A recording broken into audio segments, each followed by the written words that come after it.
অস্বাভাবিক এক দৃশ্য ঘিরে শুক্রবার সকালে চাঞ্চল্য ছড়ায় যাত্রাপুর থানা প্রাঙ্গণে। হঠাৎ করেই মাটির নিচ থেকে বুদবুদের মতো জল উঠতে থাকে। একই সঙ্গে হালকা ধোঁয়ার মতো দৃশ্য দেখা যাওয়ায় কিছু সময়ের জন্য উদ্বেগ ছড়িয়ে পড়ে পুলিশ কর্মীদের মধ্যে।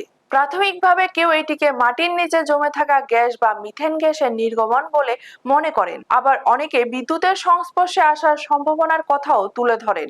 পরে যাত্রাপুর থানার ওসির উদ্যোগে একজন ইলেকট্রিক মিস্ত্রি ঘটনাস্থল পরীক্ষা করেন।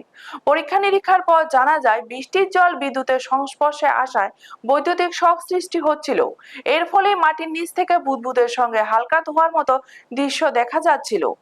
যাত্রাপুর থানার সাব ইন্সপেক্টর বিজয় চক্রবর্তী জানান, শুরু থেকেই তাদের ধারণা ছিল ঘটনাটি বৈদ্যুতিক শকের কারণেই ঘটছে। পরে পরীক্ষা করে সেই ধারণার সত্যতা নিশ্চিত করা হয়। তিনি বলেন, এই নিয়ে সাধারণ মানুষের আতঙ্কিত হওয়ার কোনো কারণ নেই। ঘটনার প্রকৃত কারণ নিশ্চিত হওয়ার পর থানা প্রাঙ্গণে পরিস্থিতি স্বাভাবিক হয়ে আসে। ব্যুরো রিপোর্ট, নিউজ তৎকাল 24।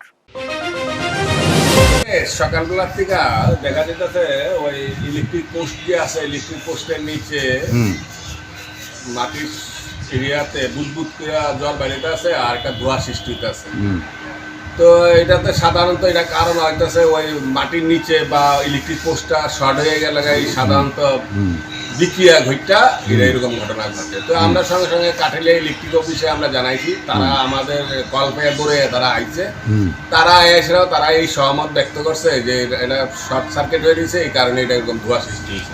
এখন কি করবে? তারা এখন কাজ করব, তারা এটা যাতে শর্ট সার্কিট না হয় তারা উদ্বোধন কর্তৃপক্ষের লোকের যোগাযোগ করা হয়েছে। যোগাযোগ করে তারা ইনস্ট্রাকশন দিয়েছে অ্যাকর্ডিংলি। সেই ইনস্ট্রাকশন অনুসারে তারা এখন বিদ্যুৎ বিভাগের লোক আমাদের থানাতে আছে, তারা এখন সেই অনুসারে কাজ করে।